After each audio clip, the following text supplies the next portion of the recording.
My name's Rick Scheuer. I'm with the company Advanced Geoservices, and we provide environmental services to a number of different municipalities that are dealing with the PFOS issues. So some of the remarks or comments are from their community. So one of the things that they were wondering with the new CDR report, if we're going to be coming out with health advisory standards or limits for the PFNA or PFX-HX, as well as with the toxicity for the Gen X and the PVBS. One of the things that hasn't really been talked about too much this evening or today is about the difference between short chain and long chain PFOS compounds. And there's been a lot of mixture too, I think, where they'll say that PFOS, where they're really just talking about maybe two compounds, PFOA and PFOS. However, there's a lot of additional compounds, and a lot of the laboratories can report significantly more of the PFAS compounds that are out there. So for one of our communities, we found 12 of the PFAS compounds that are out there, and they represent over 60% of the total for all of your PFAS if you consider just compared to PFOA and PFOS. So a lot of these short chain also are the ones now that EPA mandated for PFOS-free AFF foams. So now they're making with the shorter chain. The shorter chain compounds are less likely, have a less affinity for carbon treatment, and will end up coming through and breaking through more rapidly. Now they don't have standards, so basically they're not being regulated. Wow, going fast.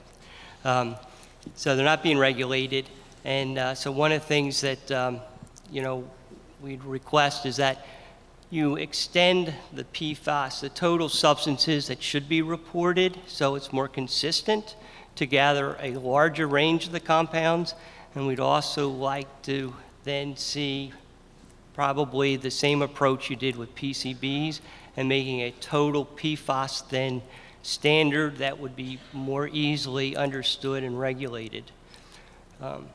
Just real quick if I can, so the complexities of not having a regulation or these compounds that aren't regulated is our community, one of our communities has been, the public sued the city because for giving them unhealthy treated water, but they never actually provided water that had an exceedance for PFOA or PFOS.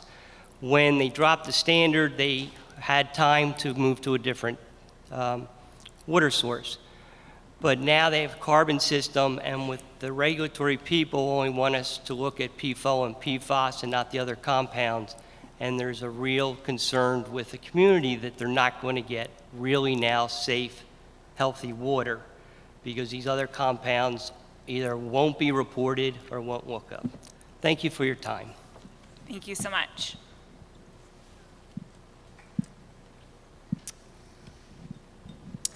My name is Larry Menkes. I'm the founder of the Warminster Township Environmental Advisory Council, which was the first municipally appointed body in the state to begin dealing with these chemicals.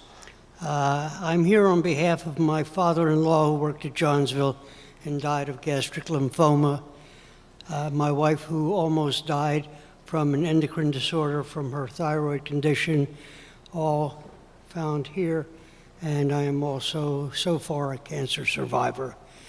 I've been following this for 2.5 years, and seems to me to be an economic issue at heart. If this is taken care of the way it's being taken care of right now, aside from the fact that a lot of people will die in the meantime, it will cost billions of dollars to deal with this. If this is done right, it will cost trillions of dollars.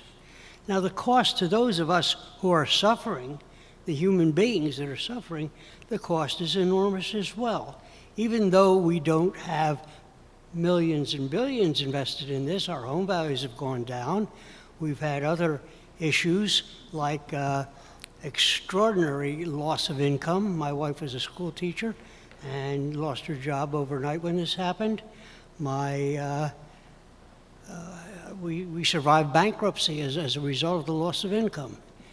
And we're not the only ones in Warminster that have suffered this way.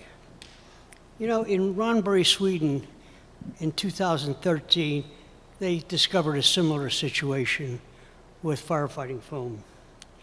And as soon as it was discovered, within 2 weeks, people were given fresh drinking water, blood tests, and they did everything right. It only took them less than 2 months to have it all under control, and for the people, that was enough. Now, I recently found a ProPublica report that not too many people have seen. And what they say in this report is that, and it's entitled, How the EPA and Pentagon Downplayed a Growing Toxic Threat. And two analyses make clear that there was collusion between the DOD and the EPA for slowing down this whole process. Moreover, it said in there, ProPublica has found that the government's understatement of the threat appears to be no accident. So I just wonder if they deny these findings. Thank you.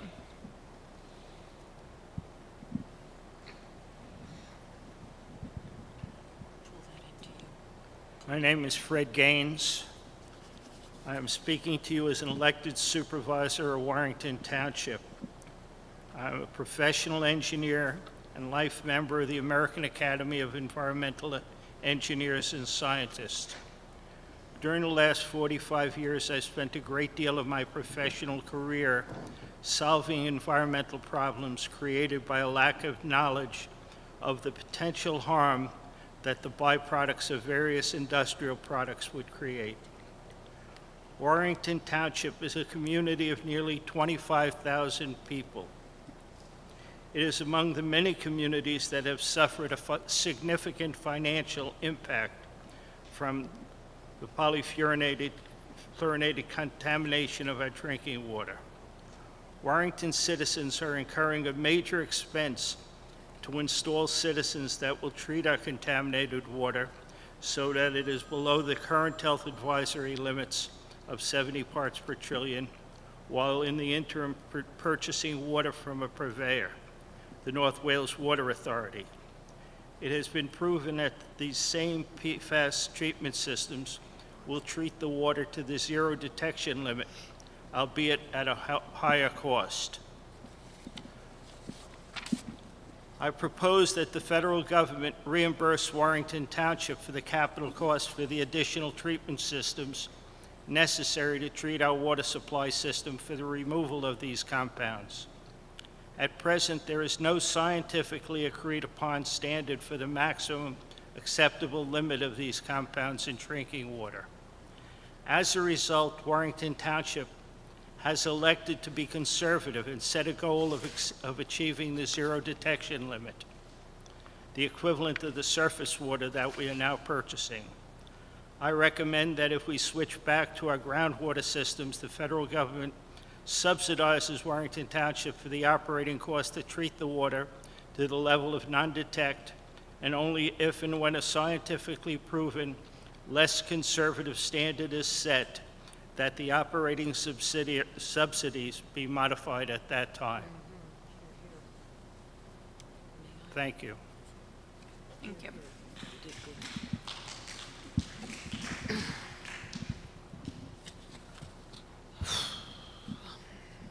Whenever you're ready. Sharon Furlong, Bucks Environmental Action and Bucks County Sierra Club. In November of 1986, a fire at Bergey's Tires in West Rock Hill occurred. In less than 24 hours, 70,000 tires were completely burned. 3 million gallons of water were used over the course of those 20 hours, and the services of over 30 fire companies were called into play. But water was not the only thing that was used that day. A team of firefighters from the Formal Naval Air Development Station and Joint Reserve Base in Willow Grove and the Naval Air Warfare Center in Warminster came to help, bearing firefighting foams that we now know contain the family of PFOA, PFOS compounds. I like critters. That's a good word. At the time, the foams were deemed useless in subduing this immensely hot fire, but benign they were not. I wrote all of the things that people were saying about what happens to the human body at both high concentrations, which is death, and lower concentrations, which is near death. We don't need to be going into that right now. However, or I don't have to do it again. However, the idea of 70 parts per trillion in water that is used for standards now may not hold any credibility, since information keeps pouring in regarding the effects at these levels from high to low, even lower, way lower than 70 parts per trillion. Indeed, a report released on July 19th, just last week, from the New Jersey Department of Environmental Protection indicated that the presence of PFOS substances in the waters tested in the lower Delaware River region helped to create consumption advisories for now 30 new areas where people fish and swim. So they are basically saying, please do not eat from these 30 fish from these 30 new areas, and that happened just last week.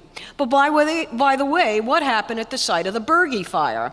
The areas around it, wells got contaminated, people's illnesses increased exponentially, and eventually the area became known as its own name as the Ridge Run PFA site, got its own listening sessions. A report was released, issued in May of this year, outlining the findings and several methods of addressing and mitigating contamination for the residents. Now, one of the alternative remediation methods, the installation of activated charcoal, whole house filters, has a varying track record of efficiencies, and some of the latest reports indicated may only be partially or not completely effective. Yet it's one of the plans offered to the public. But then again, another alternative A is actually doing nothing at all. So, what happened to all the water used in the fire? The millions of gallons of water used that were contaminated and contained in an open pit fashion. Well, it's still there as far as we know.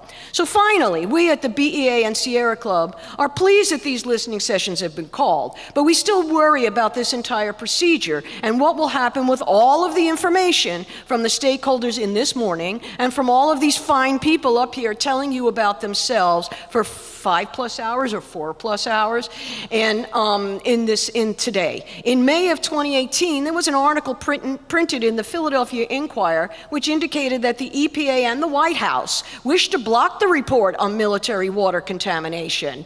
Maybe because the report clearly indicated that concentrations even lower than the 70 ppt figure might be onerous, that the fallout from this report would be a disaster for the agency and the White House. Maybe because the testing done might not even be adequate to the vital task of testing in the first place. As of the writing of this article in May, that report is still not released. It is not released as of yesterday. Why? We are here. We need to know. Thank you. 5 through 8 in the 6 to 7 hour, please step up to the table to give your remarks. If there's anyone else in the 6 to 7 hour that has not been called, you may make your way up to the on-deck chairs. If not, we will start with the 7 to 8 hour. Speakers 1 through 4 in the 7 to 8 hour, please come up and take your seats in the on-deck chairs.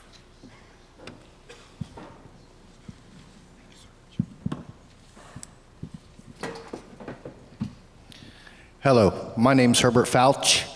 I'm an Iraqi war veteran. My dream after spending 12 months in the Ann Arbor Providence was to have a family. Unfortunately, having contaminated water, I watched my wife through 2 childbirths spend time in the hospital. The first one, she spent 25 days in the hospital. My son didn't go in the NICU. Unfortunately, the second one with preeclampsia, 4 days was all she was allowed. The doctor had to do emergency surgery, and my daughter spent 3 weeks in the NICU. I did not realize that because of drinking the water and my wife, that would be a problem.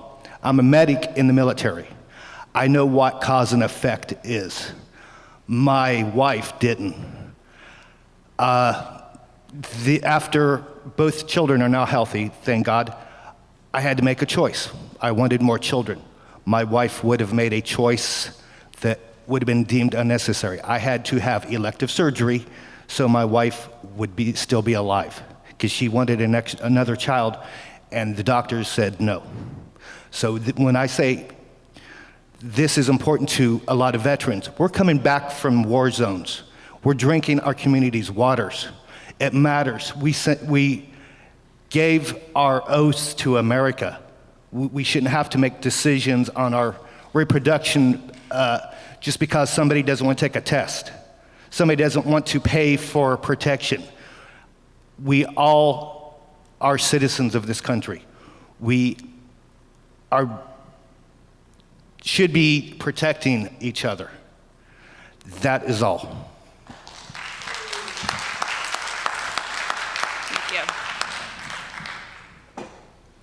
First, I want to thank you for setting up this time to listen to the community.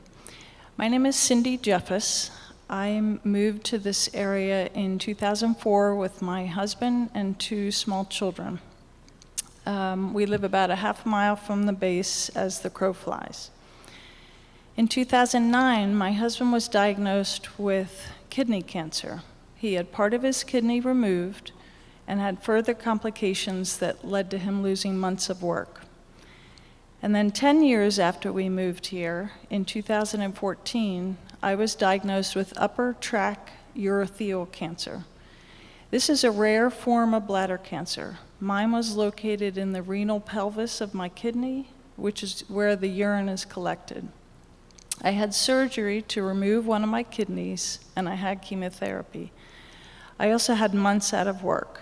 Additionally, there's a 50% chance that the cancer can reoccur in my bladder, so I see many doctors every year. Now, when I first saw the oncologists, they were a bit stumped. This was very rare. And for my initial consultation, they proceeded through a checklist to determine if I met any of the contributing factors. So first, the factors for bladder cancer: tobacco usage, wasn't for me. Being of the older generation, I feel old, but I'm not quite there yet. The average age of bladder cancer occurrence is 73, and I was nowhere near that. And being a man, bladder cancer is 3 times more common in men, so none of those were related to me. Then they went on to additional contributing factors when talking about upper tract urothelial cancer. To give you some perspective, out of the 20,000 women who will be diagnosed with bladder cancer this year, only 1,000 will have upper tract urothelial cancer. So some of those conditions are born in the Balkans, like in Croatia, didn't apply to me. Having arsenic exposure, no. And they asked, do you have any atypical exposure to certain chemicals? No, I said, of course not. None of that applied to me. And then 2 years later, in 2016, the public was made aware of PFOA and PFOS in our drinking water. Now, there's not enough studies linking those chemicals to bladder cancer yet. That's a whole other story. I suspect there'll be a link found. It makes sense. Just a quote from urologyhealth.org, the upper urinary tract is in direct contact with the urine. This lining is exposed to chemicals or carcinogens filtered out of the blood by the kidneys. These chemicals can cause cells to change and grow out of control as cancer. So the EPA, I ask that you regulate all chemicals in our drinking water to keep our families safe and our children safe and healthy.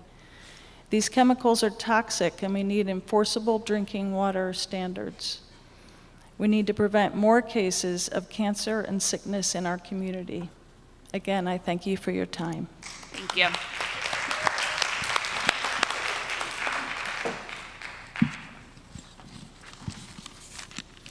Good evening. I want to preface my remarks by explaining that they are not directed at any of you personally, but rather to your agency. I'm State Representative Todd Stephens. I represent Horsham Township, Upper Dublin, parts of Upper Dublin Township and Lower Gwinnett, as well as all of Montgomery Township. I'm proud to be a lifelong resident of Horsham, where my parents still live and where my wife and I are raising our 4- and 6-year-old boys. My family and I had been drinking public water in Horsham our entire lives, until suddenly we found out we shouldn't be a few years ago. Ronald Reagan famously said the 9 most terrifying words in the English language are, "I'm from the government and I'm here to help." 30 years after he delivered those remarks, your agency is embodying that sentiment with our local residents. The federal government caused this water contamination, so let me be clear. Neither Horsham Township residents, Horsham Township itself, nor the Commonwealth of Pennsylvania should bear the cost to clean it up or for the health precautions necessary to protect ourselves and our families. In 2016, I was the first public official to call on the federal government to adopt a zero-tolerance policy for PFOS and PFOA, and to provide our community with carbon filters to remove the contaminants, blood testing with biomonitoring, and a comprehensive health study. Cosmo, you were at DEP, I think, at the time when I called for that. I was joined in my efforts by a broad bipartisan group of elected officials, including Governor Wolf, U.S. Senators Casey and Toomey, and Congressman then Mike Fitzpatrick and Brendan Boyle. The EPA and Department of Defense have perpetually failed our community. So I secured $10 million in state funding for carbon filters to remove contaminants from the public water system in Horsham Township. This funding prevented residents from bearing over $800 each in annual surcharge fees. Unfortunately, to have clean water, our local residents are still paying a surcharge which the federal government should be paying. Instead of acting swiftly and prudently to help protect public health, here's what the EPA has done in our community over the past couple of years. The EPA told us that water containing less than 600 parts per trillion combined of PFOS and PFOA was safe, and then they told us it's not. The EPA knowingly allowed water to come out of our faucets in our homes that was not safe for infants to drink. Think about that for a minute. The EPA knew our water contained these chemicals. The EPA knew that it wasn't safe for infants to drink formula made with water containing these chemicals. It's on your fact sheet. Yet you still allowed the water to come into our homes and out of our faucets. The EPA told us water containing less than 70 parts per trillion combined was safe. And now, according to ATSDR, it's not. Notwithstanding the ATSDR's recent report that the EPA standard is not adequate to protect public health, you're still allowing unsafe levels of PFOS and PFOA in drinking water across the country. The EPA's lack of urgency and incompetence has remained consistent through the past 2 administrations. However, I was most outraged to learn recently that the EPA, the Department of Defense, and the White House tried to hide the ATSDR report showing that your current drinking water standards for PFOS and PFOA are not adequate to keep Americans safe. It absolutely disgusts me that the federal government would put PR concerns above public health concerns. This utter disregard for public health is a complete dereliction of your duty to protect us from environmental hazards. The federal government must fulfill its obligations to our community by adopting a zero-tolerance policy, paying to remove all the contaminants from our drinking water and eliminating the local surcharge, providing biomonitoring to anyone exposed to these contaminants, and conducting a comprehensive health study so we can understand what, if any, health effects we might face. This is what the federal government would expect from a private polluter, and it's what we expect from the federal government. Thank you. Thank you for being here. Thank you. Are there any other speakers signed up in the 6 to 7 hour? Please make your way up to the stage. Any other speakers signed up in the 6 to 7 p.m. hour that have not spoken yet? Okay, great. Let's start with the 7 to 8 hour. Can we get numbers 1 through 4 to come up to the stage? And can we get 5 through 8 to please sit in the on-deck chairs if you're here?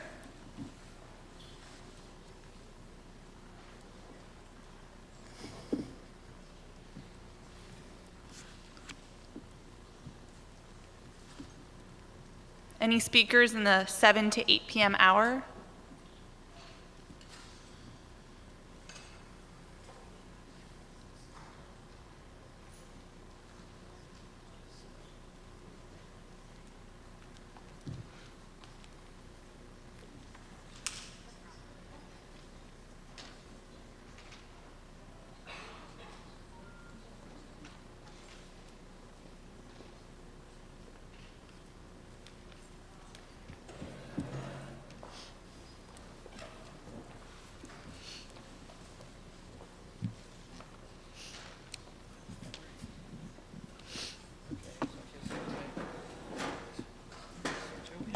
No, she decided not to.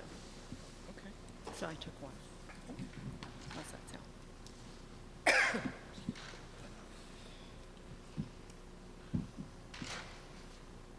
Whenever you're ready. Okay, sorry. I'm Hope Gross. I just wanted to give you a little bit of my story.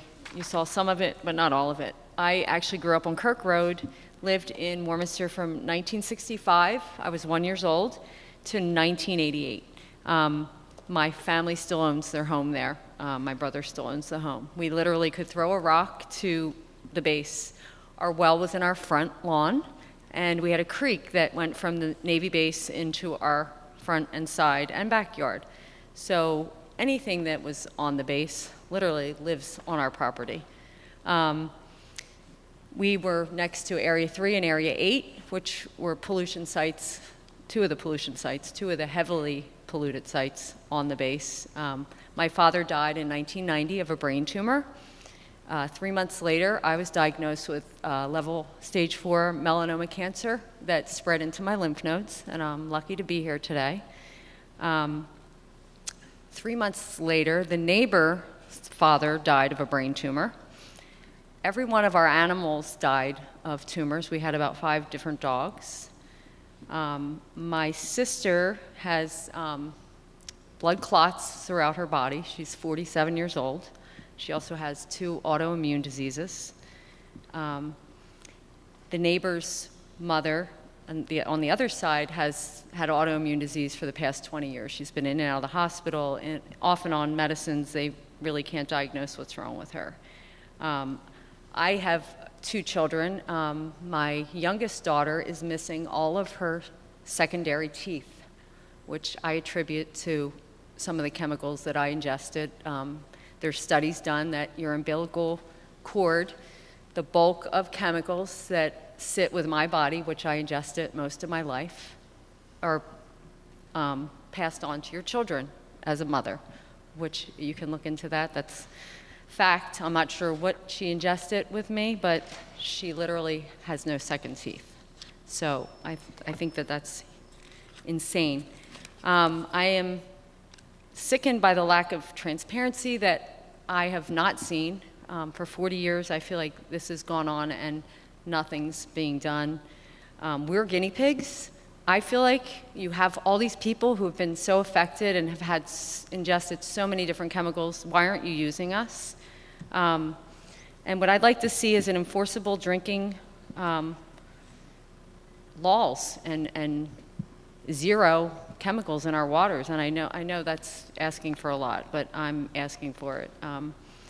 I think that PFOS needs to be regulated as a hazardous substance. And I think we need to make the health of the human beings a #1 priority and not industry and policies. That's all. Thank you. Thank you.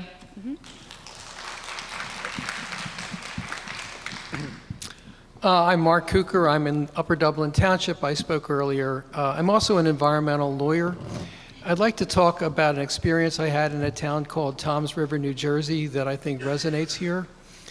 In Toms River, the drinking water was found to be polluted by volatile organic compounds, TCE, well-known industrial solvent. EPA's MCL for TCE at that time was 5 parts per billion. It came from a Superfund site. Remedy was selected that the water would be aerated through an air stripping process that would reduce the TCE below 5 parts per billion, which it did. It was 0, 1, 2, 3. Everybody was told your drinking water meets all federal and state drinking water standards.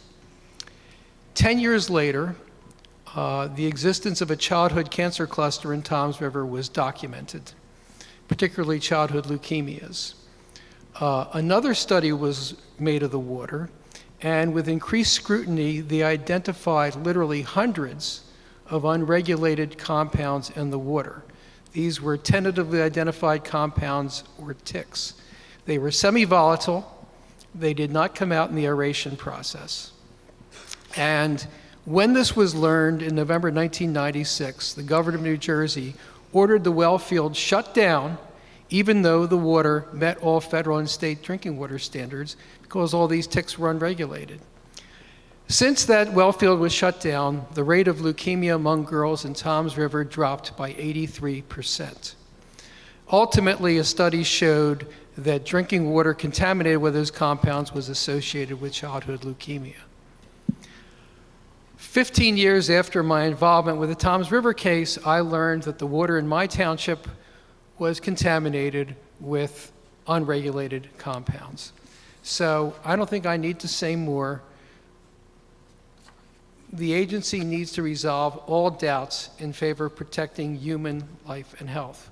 We don't roll the dice with people's lives and health. If we're not sure whether it's safe or unsafe, we got to protect people, and we can't have people drink the water. Thank you.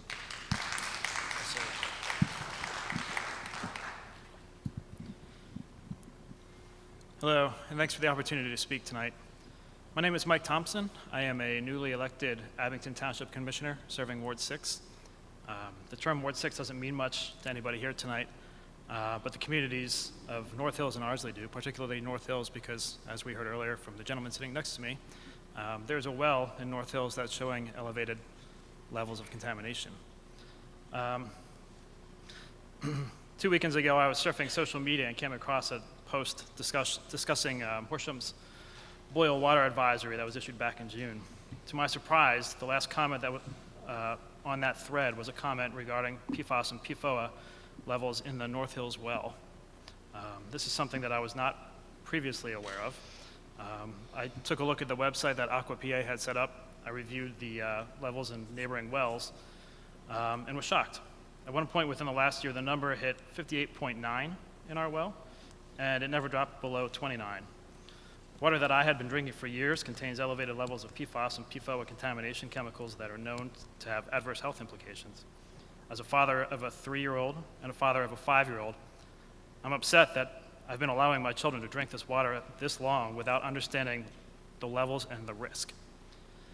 As a resident that was diagnosed with type 1 diabetes 10 years ago, an autoimmune disorder that, quite frankly, today sounds like it may be related to this, I'm even more upset.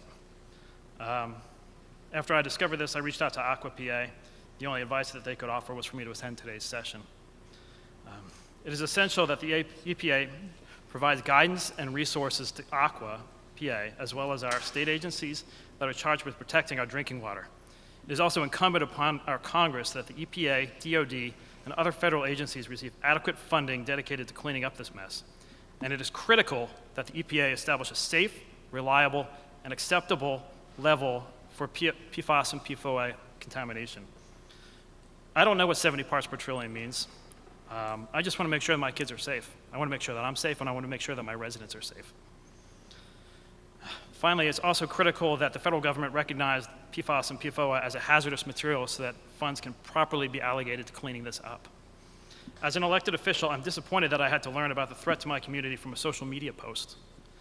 I urge Aqua to work with myself, Representative Dean's office, my fellow elected commissioners and officials, and most importantly, my neighbors and our neighbors in Upper Dublin, to hold a public meeting where the concerns of our residents can be adequately addressed. This meeting must happen as soon as possible, and I will be reaching out to you shortly. In Abington, we are far from these bases, and we are a township whose name has not been intertwined with this situation. So I ask that you please don't forget about us and don't forget about our drinking water in this situation. Thank you. Thanks. Could any additional speakers from the 7 to 8 hour that are here come on forward, and we'll go ahead and get speakers 5 through 8.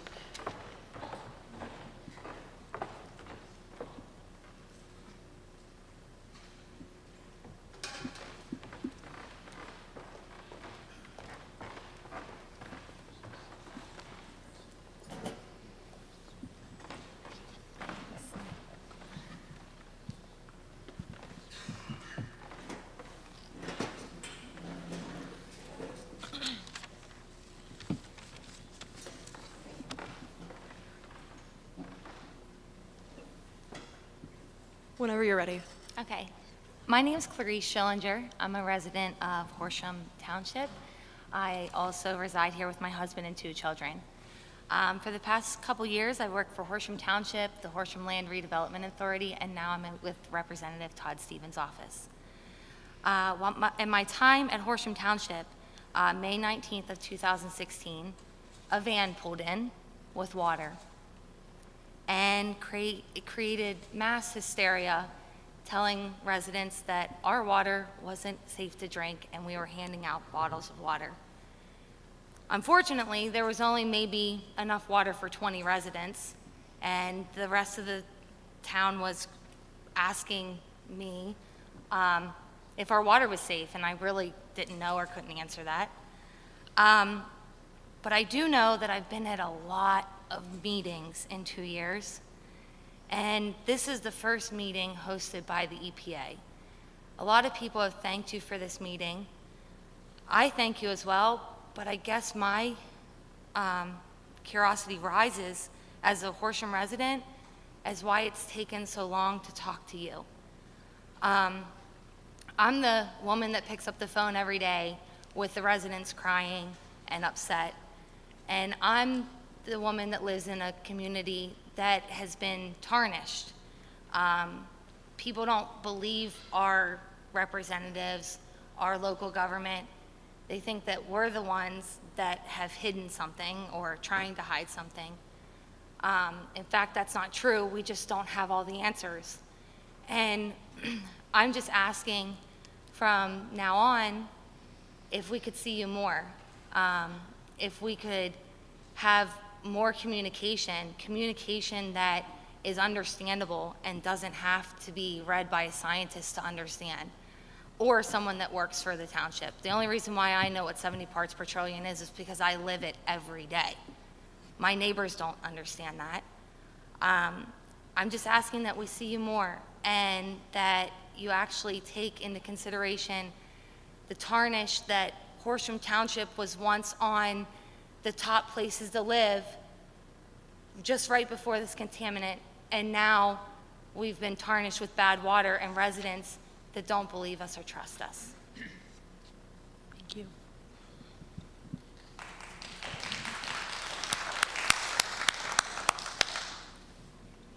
First of all, thank you for those comments. That was very nice. Good evening. My name is Ralph Exton. I'm a resident of Horsham Township now for 24 years, but I'm also a very proud water professional and have been for 30 years. I have 30 years of advanced water and wastewater treatment experience. I work for a global provider of water technologies and services, and I've served on the board of trustees and as an executive of the Water Environment Federation. I have experience with water and water-related issues all over the world, quite frankly, and I've even participated in some Flint, Michigan-related initiatives that have gone on in the past couple of years. And in full disclosure for everybody tonight, I do know Dr. Gravatt. We've worked together before on other water-related policy issues in the United States. And I will add that I have a lot of respect for Dr. Gravatt as well as his team. And I'm also confident that they will take our comments, our collective comments tonight, and do what they can to put those comments into action. Although I do know that that's not an easy task, and that's part of my concern tonight that I want to express. But to be clear, I represent myself and my family tonight. I have a wife and 3 children that live here in Horsham with me, and I'm only representing them, not my company, not any other, not anybody else but me. So my comments are this. I do hear references to Flint, and understandably so. In my experience, though, there's very little correlation. With the exception of one area, and one very important area, and that is the speed of implementation of tangible actions to fully mitigate the problem. The Flint situation, as we all know, is moving way, way too slow, and quite frankly, so is Horsham. The response and the work that's been done so far to bring the levels to where they are today is great, and I applaud those efforts for the people involved. But in reality, it is only a Band-Aid. It's truly only a Band-Aid that's been done so far.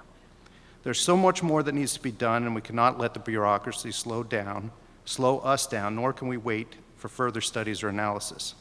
I can say with a high level of confidence that the technology exists today to solve the problems in both the stormwater, the groundwater, and the drinking water. And that technology will only get better, and it will do so at a fast pace. What we need right now more than anything is the policy and regulation and limits that will drive the necessary actions. And we need it now. Speed is critical.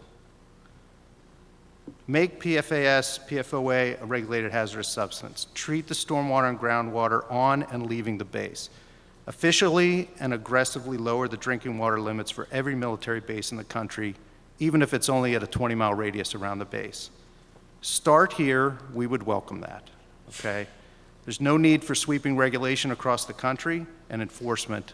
We can just start with small micro pockets of areas that we know there's problems and take action there. Fix that now and address everything else later. I appreciate the opportunity tonight. Thank you for arranging this. Thank you.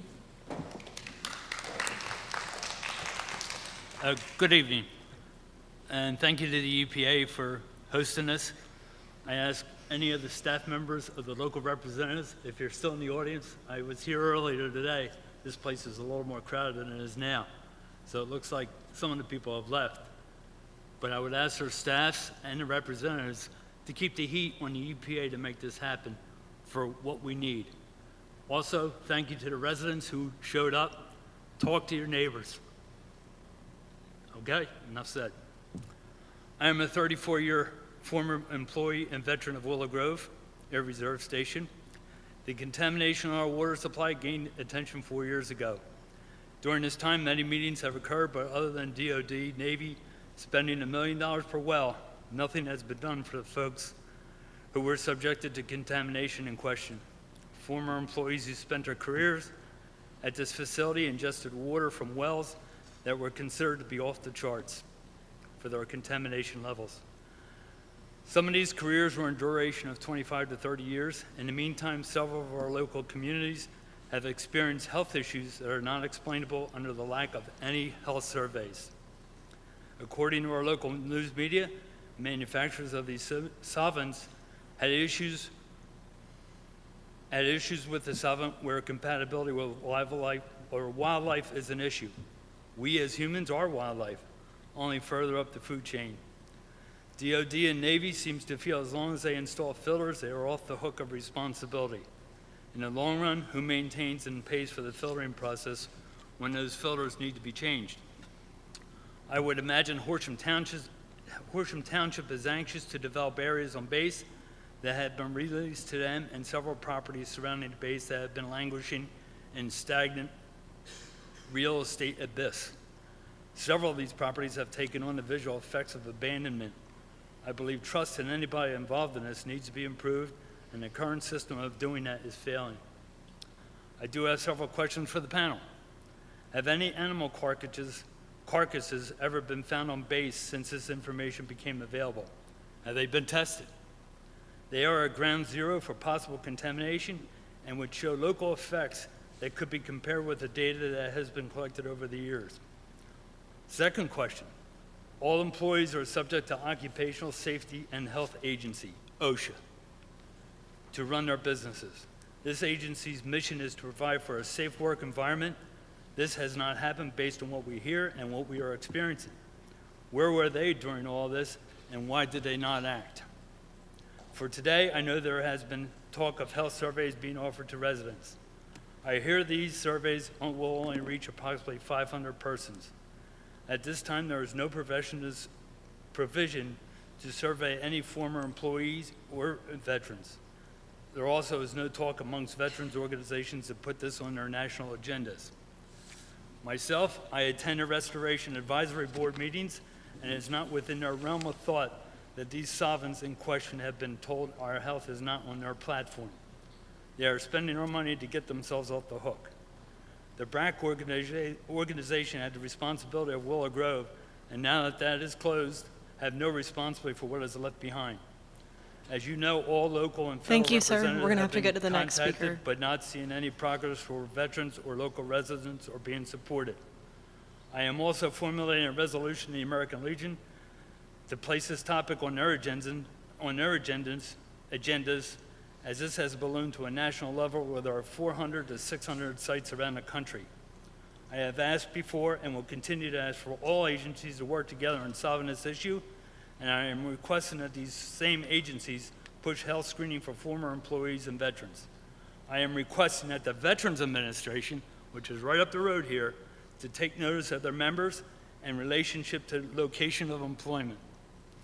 I would recommend to the current military on base, and I do not see any military in the audience here, to add screening blood products for these solvents when their members complete their periodic physicals. If they would do this, that may break up the cost for one organization. Many organization budgets could actually fund this. This particularly applies to the 111th Attack Wing, as many of their members have many years of service at the former Willow Grove facility. Thank you. Thank you.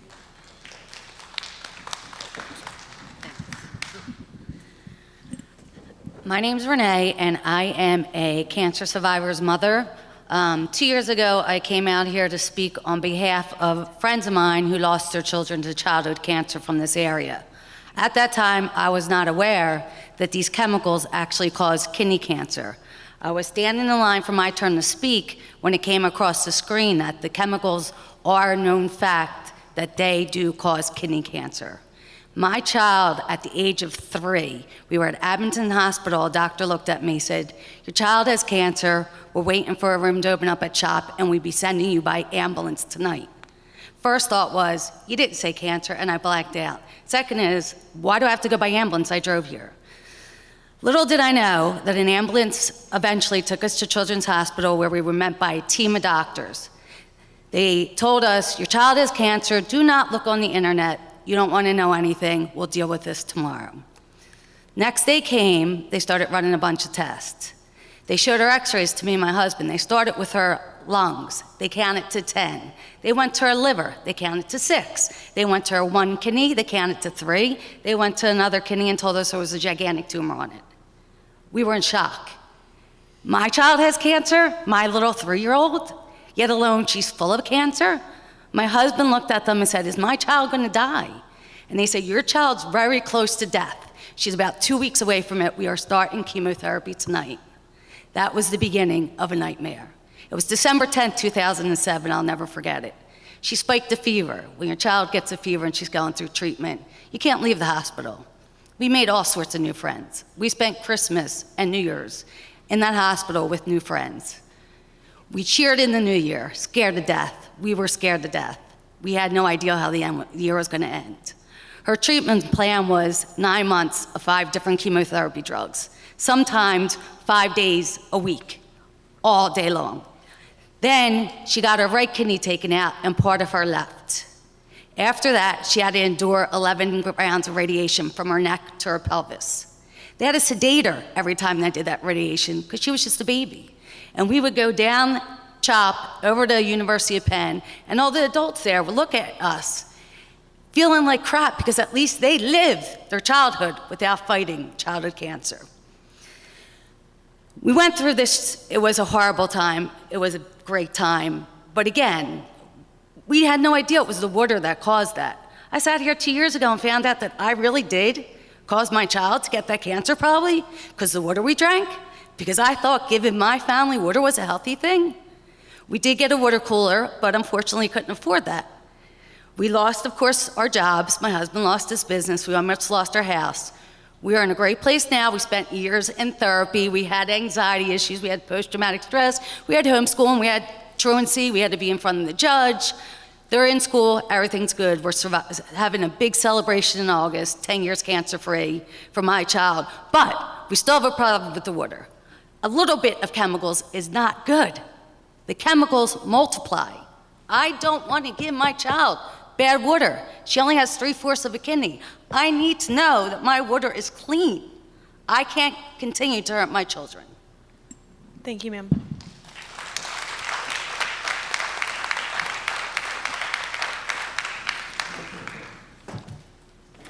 And just a reminder to everyone that is speaking, if you could just make sure that you're close to the microphone and speaking loudly so that everyone in the back can hear you. And if we could please get the next round of speakers, if anyone additional from the 7 to 8 p.m. time frame is here, please come up to the front. Thank you. Anyone else from the 7 to 8 p.m. time slot? Okay. Good evening, and thank you for being here to listen to our questions and our concerns. Bring it closer. My name is Monica, and I'm here today. I'm rather emotional because my husband, on February 14th, was diagnosed with pancreatic cancer. He has lived in Horsham from 1966 to 1982, and then we moved here again from Philadelphia from 1987 until the current time. So he's been here for 47 years. He just finished his last day of chemotherapy and radiation today for his first round of what is a really extremely potent chemotherapy and radiation treatment. Now we wait a month and see what kind of scan results come back. He has always drank the water in Hatboro Horsham, always. My mother-in-law was diagnosed in 2015. She lived on Crabapple Lane, which is also, I forget the name of that development. I don't know if anybody knows it. I forget. But she lived there for 27 years. She was diagnosed in 2012 with breast cancer, and she died in 2015. My sister-in-law, Diane, is a cancer survivor. She was diagnosed with breast cancer at age 46, and she's 51 years old now. She has lived in Hatboro Horsham in the Meeting House Village area, and she is, I'm so today. It's an unbelievable day. But she is also continuing for follow-up treatment. Her father, Tony, died of bladder cancer and lymphoma in 2008. He was diagnosed in 2008. He died in 2009 at age 67. He lived in Meeting House Village from 1968 to 1993, about 25 years. I also have been diagnosed with 2 autoimmune disorders, and my daughter is now being tested for autoimmune disorders. My hope is that we get more information about what specific areas have what specific types of cancer, where the higher rates of cancer are, what the prevalence of those rates are, so that everybody in our community can have the proper preventative care, screening, testing that should be provided to anyone who doesn't have any kind of health care or wouldn't be covered to have screening done for a particular type of cancer. And I would be more than happy to volunteer to go door to door to ask every family if they could give me a summary of what's happening in their family or what has happened in their family, because I know many families aren't able to be here tonight. And I think that's all that I want to say. Go ahead. Thank you. Good evening. My name is Victoria. I actually own a well company in this area. It's called Ivy Land Well and Pump. I used to live in Northampton Township, outside of the Plume area. I'm here tonight, first of all, because I think the levels need to be lowered. My second reasoning is because I get phone calls for people moving in this area asking for well tests, wanting to know water testing, things of that nature. I then tell them to go to QC labs or analytical labs. As a business owner, trying to determine where these plumes are is very hard because there's no maps. Nothing's given to us from EPA, DEP, or even the township. I ran into one issue last year where somebody wanted to drill a well in Warminster Township. I had called EPA, I called DEP, I called Warminster, I went to Bucks County Department of Health to find out if this well could be drilled in the area that was in a plume area. I knew it wasn't right. I even spoke to the owner and told them it wasn't right. However, it came down to the municipal authority to decide if they were going to put a well there or not. Thank God, Tim Hagee from Warminster declined, okay? Because a lot of other townships out there, I wanted trust, okay? And as far as I'm concerned, Northampton Township is a part of this as well. It's not just Horsham, it's not just Willow Grove. It's Northampton too and Ivy Land, and Warminster, you know, and Warrington. There's a big problem, and we need to know what kind of a system there is, a system to go to from a business owner standpoint. I need to know who's my higher up. Is it the township, the municipal authorities? Is it DEP, Bucks County Department of Health, or EPA? Right now it's you, okay? But on the smaller level, it needs to be someplace else. I need a contact to get to. I need maps, I need something. It would be beneficial to all of us right now. That's all I have. Thank you. Hello, my name is Danielle. I live in Upper Dublin, which, like Northampton, is not included in the list of 3 or 4 townships that are officially affected by this problem, and was in fact excluded from one of the earlier panels today because someone at the EPA said, oh, your township is not affected. So I think it's just a complete logical fallacy to say it's only these 3 or 4 townships that are affected. This whole area is my community. I've lived here almost my entire life. I live in Upper Dublin, but the movie theater I go to is in Warrington. I've had doctors in Warminster and in Horsham.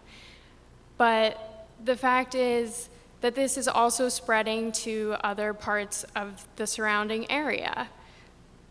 There aren't physical barriers between the 3 or 4 townships that are officially affected and certainly have had more significant problems over the years. But water flows, it moves, and it's getting into other communities. I think it's really important that, to echo Victoria's point, we need to understand where the plume is, how it's moving. I understand that water flows slowly in aquifers, so this could be years that we're dealing with this, and it could spread to many surrounding areas. I am fortunate that my home gets water from a supplier that is non-detect, but other areas in my community in Upper Dublin are, possibly around 50 parts per trillion of these chemicals. And based on the new ATSDR report that was appallingly stalled for 6 months, it's not protective of human health. So I go to the grocery store, I wonder, can I buy this? Is this okay? So anyway, I would just urge you to set some sort of enforceable standard that is protective of human health. And I also would just like to say that I think it's really important that the standard be enforceable regardless of whatever powerful interests may try to convince the EPA otherwise. Your mandate is to protect your citizens and to protect human health and the environment. It's not about protecting the industries that made these chemicals, and it's not about protecting the Department of Defense and preventing them from having to spend money on this, With the amount of money that we spend on the defense budget in this country, they should certainly be able to find some money to help remediate this problem in our community and communities around the country. Thank you.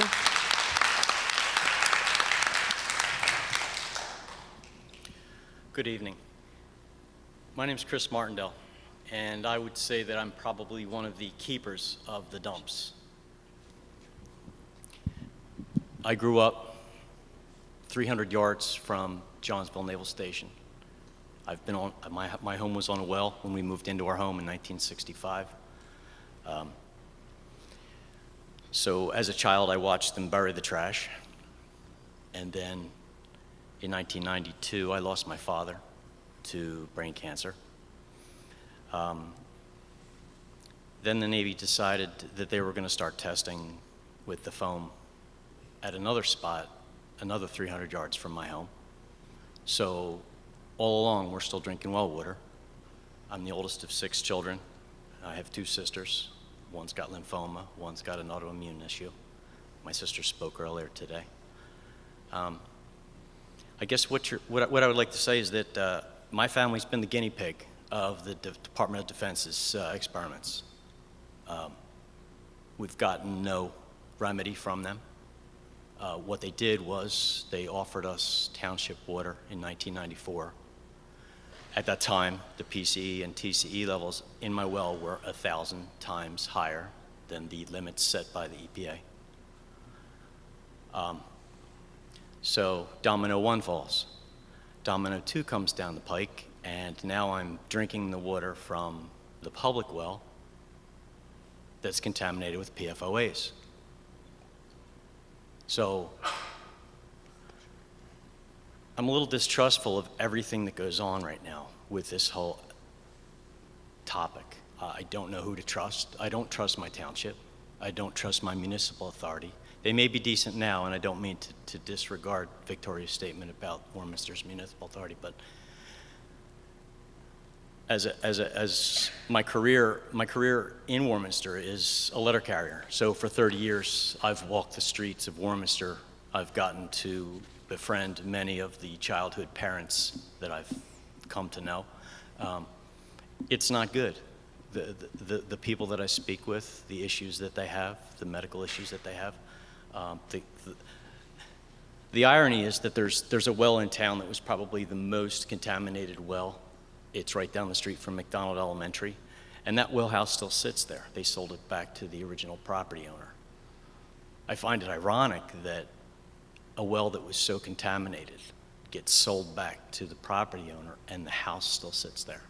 The well building still sits there. I really don't know where to go. I have a 21-year-old daughter.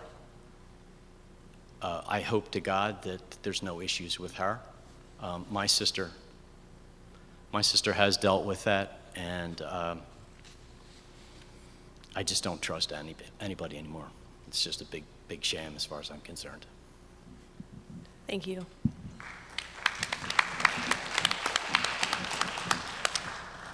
If we have any additional speakers from the 7 o'clock to 8 o'clock hour, are there any other speakers from the 7 to 8 hour? Yes.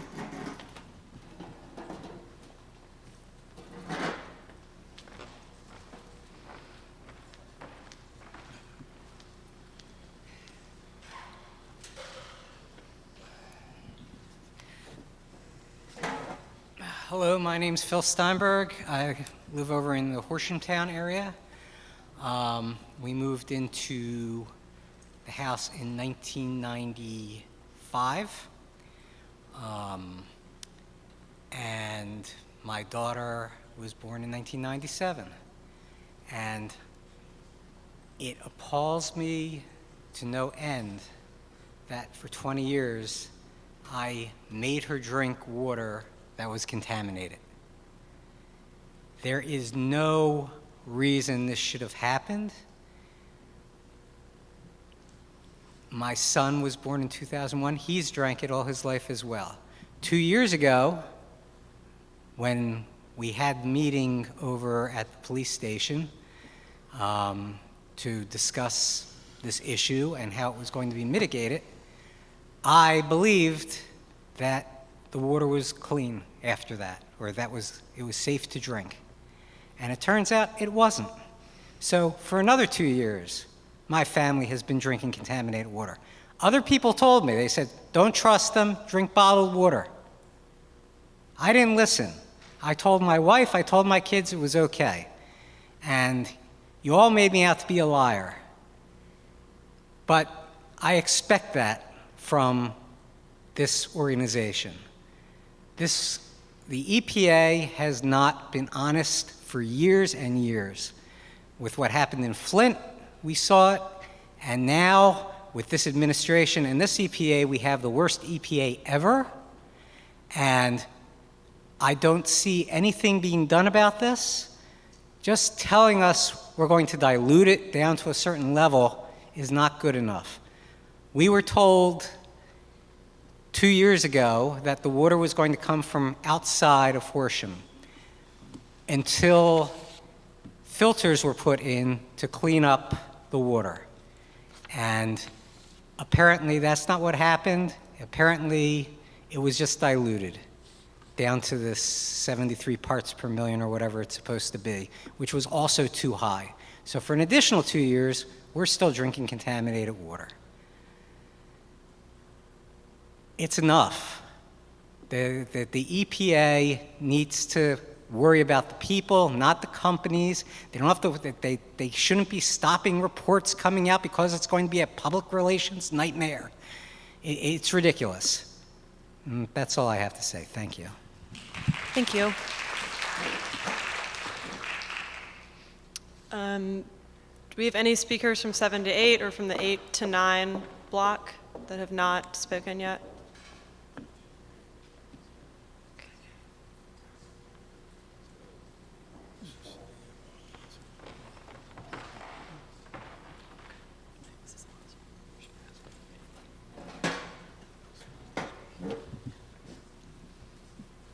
Whenever you're ready. Good evening.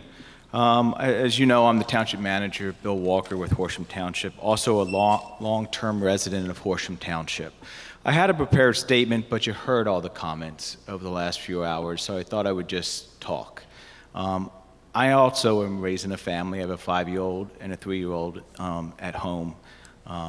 And, you know, one part of my job that I pride myself on as an appointed official, but a government employee, is openness, transparency, and trust.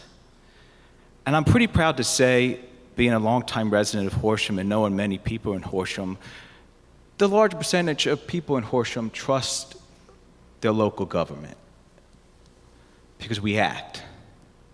And when I hear someone, especially a township resident, that has a trust issue with us, I act.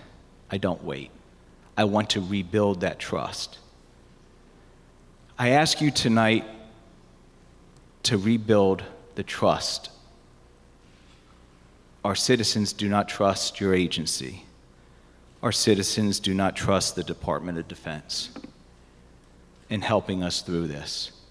I think you need to come up with some very immediate, short-term action items. 2 easy ones would be a health study to incorporate the communities in a health study. There should be not even a question if we're picked or not. A second one would be reimbursement. And I know that's mainly DOD. We are not some industrial plant here that contaminated us. It was our own federal government that contaminated our community. And they admit it.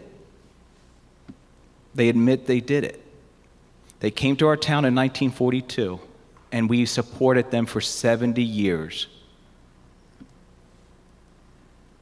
We need some support now from our federal government. We want to be reimbursed, and we want future costs covered. 2 quick action items that can be done now while you go through your process, long-term process of studies and studies and studies. But that can start to rebuild the trust that our citizens do not have with your agency or the federal government. So I ask you tonight to come up with some quick, short-term action plans. And it can happen. It can happen. And we need it to happen. Our community needs help. And it's at the Washington level. It's at your level, Dr. Grevitt and Secretary Sullivan. I think you're still out there. But it's at your level. It's not at Cosmo's level anymore. It's at the Washington level. We need your help. Thank you. Thank you. I believe we don't have any more registered speakers. Are there any other people that would like to speak?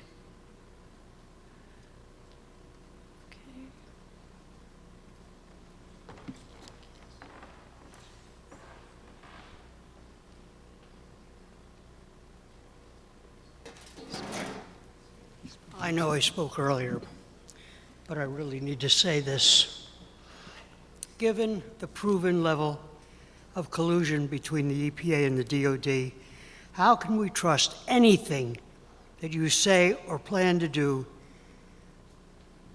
regarding this? We have 80,000 residents in this area that used to rely on you. And now we know the word is out. You guys have screwed up. Why can some places deal with this in a matter of months? And why do some places take years and years and years? I know one thing's for sure. You wait long enough, we'll all die. Thank you.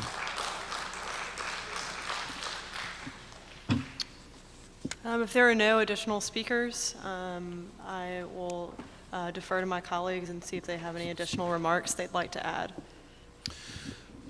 I want to take this opportunity to thank all of you for participating in this listening session this evening, as well as all the panelists this afternoon.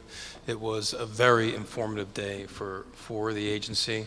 I appreciate my colleagues in Washington being here today. And again, I assure all of you, we have heard you, and we're taking all of this back with us as we continue to evaluate this situation and all the actions we've taken to date. But again, I appreciate all comments that we heard and assure you that we will continue to work with all the communities that are affected by this here in Region 3. But I know that nationally this is and will continue to be a priority for Acting Administrator Wheeler. This is the second listening engagement, and there are more to come. I'll yield to Peter. Yeah, thank you, Kaz. I want to add my thanks to what Kaz said. And, you know, I think similar to the experience that I had in Exeter, New Hampshire, you know, I leave here with the feeling that there's really no way that I can carry out the duties that I have related to PFAS without visiting communities like yours and hearing your stories. And these reflect a great deal of very significant challenge to many of you individually and your communities overall. And it's very, very important for us to be able to hear these stories and take them back to Washington.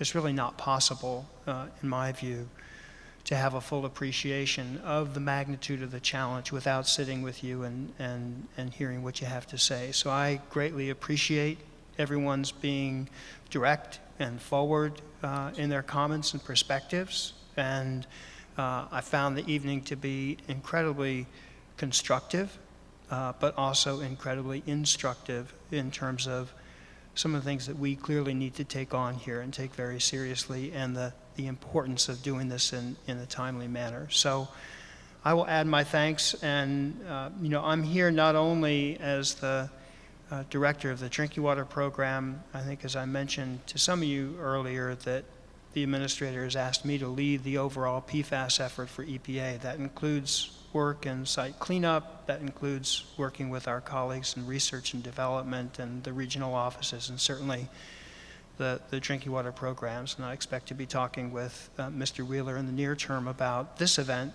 and additional actions that we're contemplating. So thank you all very much. I very much appreciate your willingness to spend all the time that you did with us this evening.